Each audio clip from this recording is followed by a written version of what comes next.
د بل چا د موبایل سکرین مو په خپل موبایل کې په کومه طریقه سره ګورو. ملګرو نن ته داسې یو طریقه درښیم. دې طریقه به ذریعه کولی شو د هر چا موبایل سکرین په خپل موبایل کې وګورو. بل موبایل کې چې ملګرو کوم کار کوي هغه ټول کار به ستاسو موبایل کې داسې کوي. تاسو دغه ځای کې کتلی شئ ملګرو په دې رقم.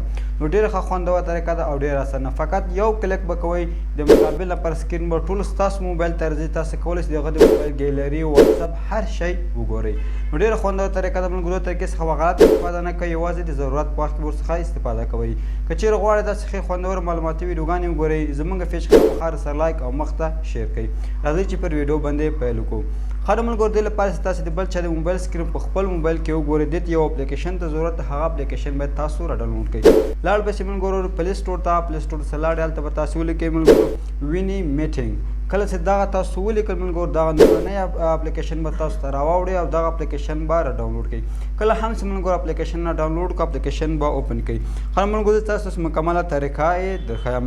کله هم چې ملګرو اپلیکیشن تاسو اوپن کړئ د انټرفیس تاسو هلته لیکلي موږ ته ګیټ سټارټ. نو په دې ګیټ سټارټ باندې هلته لیکلي الاو اکسس. نو دلته موږ ته پرمیشن غواړو هغه پرمیشن باید ورته الاو کړو. دا هم ملګرو موږ دې ته پرمیشن الاو کړو. دلته ملګرو اوکې لیکلي. دلته ملګرو لیکلي شیر سکرین باندې کلیک کړو. دلته ملګرو دوه طریقې باندې موږ شیر کولی شو. یو هم پریمیم دا موږ نه پیسې غواړي، پیسو په مقابل کې کولی شو. بل لیکلي واچ ویډیو. دا هم موږ ته یو ایډز ښکاره کوي. د هغه ایډز موږ چې کله وکړو بیا موږ کولی شو خپل موبایل سکرین شیر کړو. دلته ملګرو زه واچ ویډیو وهم.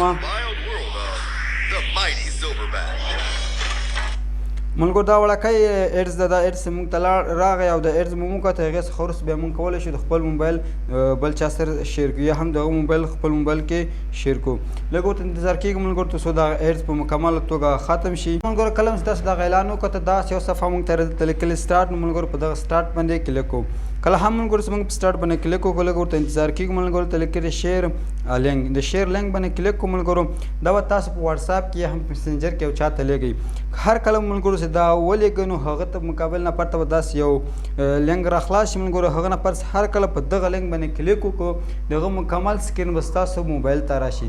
بیا تاسو کولی شئ د هغه د موبایل واتساپ د هغه موبایل ګیلري هر شی چې تاسو زړه وي تاسو کتلی شئ د هغه د موبایل.